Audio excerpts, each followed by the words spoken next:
It started with the sharp smell of lighter fluid drifting across the stage in California.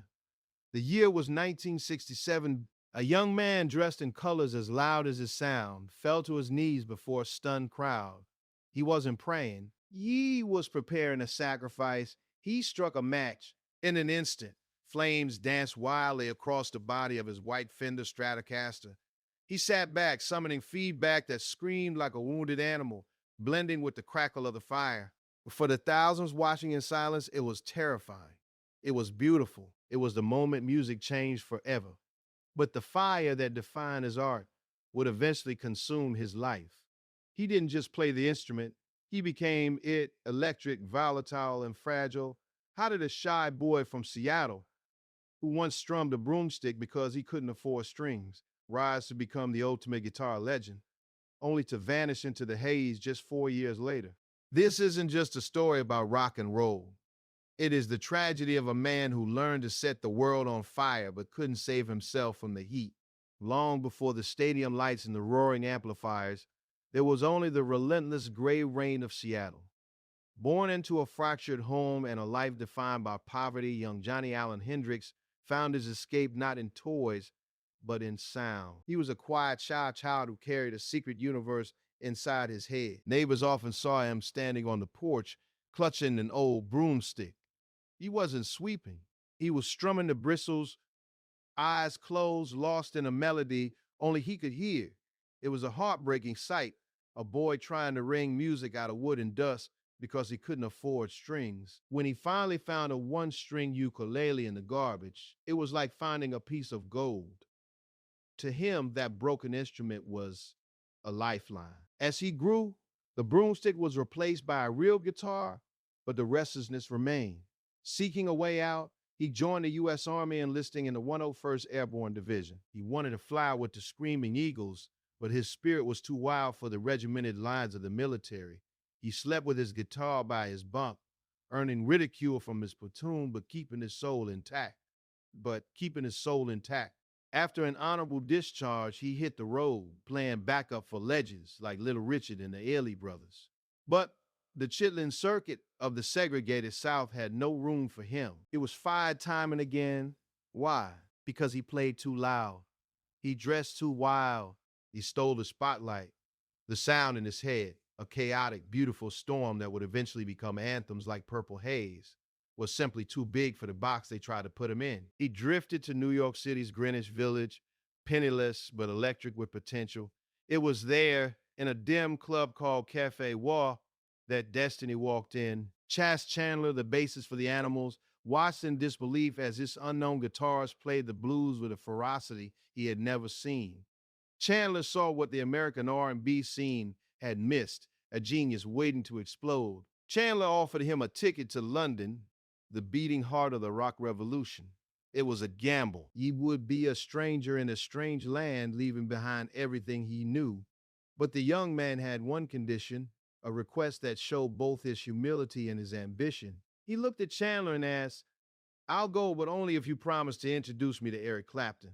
With that pact seal, the struggling sideman left New York. He boarded the plane as an unknown musician, but he landed in England ready to become Jimi Hendrix.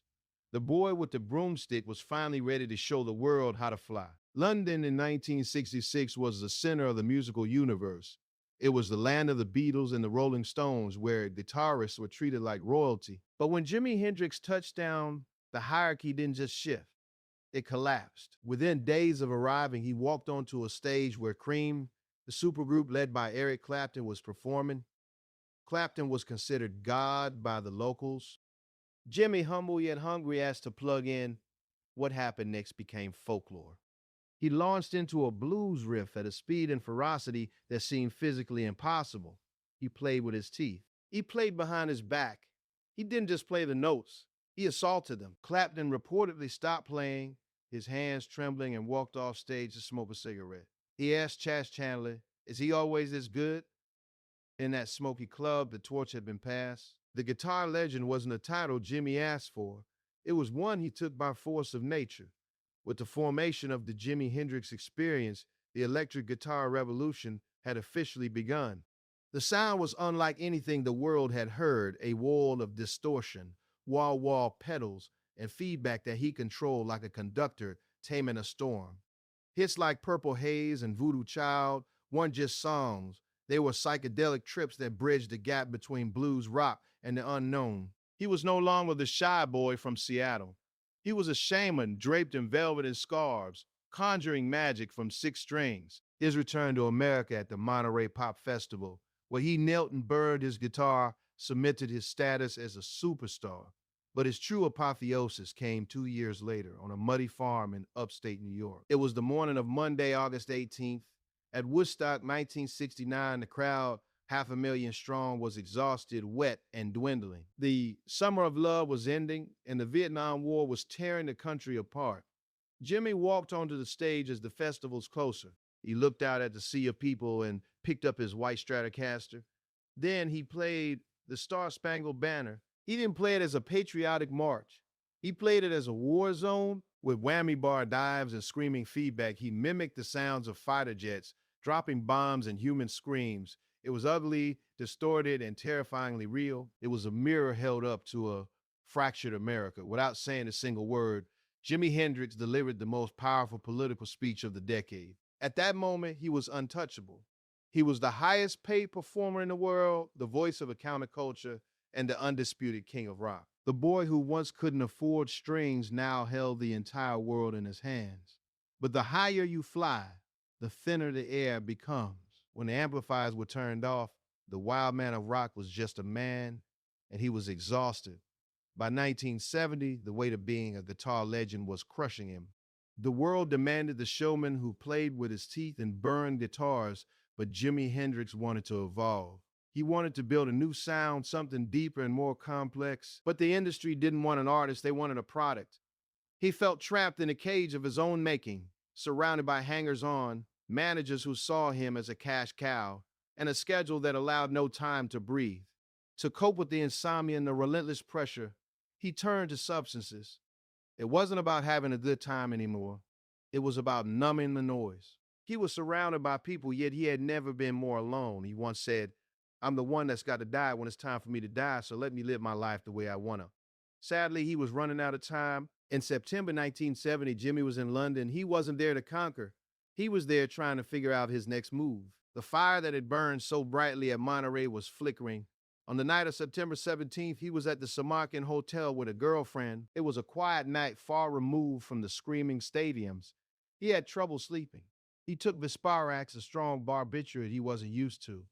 In his weariness, he likely misjudged the dose. He drifted into a sleep from which he would never wake up. The details of Jimi Hendrix's death are tragic in their banality. He didn't die in a blaze of glory on stage. He died in a small, cluttered apartment, choking in his sleep. When the ambulance arrived, the greatest instrumentalist in the history of rock music was gone. He was only 27 years old. The news hit the world like a physical blow. Just weeks later, Janis Joplin would follow him, and then Jim Morrison. The dark mythology of the 27 Club began to take shape, a cursed fraternity of brilliant stars who burned out too fast. But for those who knew him, it wasn't about the curse. It was about the waste. The guitar that had spoken for a generation was now leaning against the wall, silent. The man who could control feedback and electricity couldn't control the chaos of his own life. To understand the sheer magnitude of Jimi Hendrix, you have to look at the divided world he stepped into in the late 1960s. America was fractured by race and politics.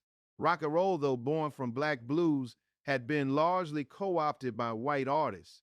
Jimi walked right into the middle of that divide and shattered it. He was a black man from Seattle, leading two white British musicians, playing for predominantly white audiences. In a racially charged climate, his very existence on stage was a revolutionary act. He didn't just play music, he reclaimed a cultural heritage, twisted it, electrified it, and served it back to the world in a way no one could ignore. He proved that rock music had no color, it only had soul. Technically, he single-handedly launched the electric guitar revolution. Before Jimi, feedback was considered a mistake, a screeching noise that engineers tried to eliminate. Jimi embraced the noise. He tamed the howl of the amplifier and turned it into a symphony. He treated the recording studio not just as a place to capture sound, but as an instrument itself, layering textures to create sonic landscapes that headphones could barely contain. Musicians around the world were left scrambling to catch up.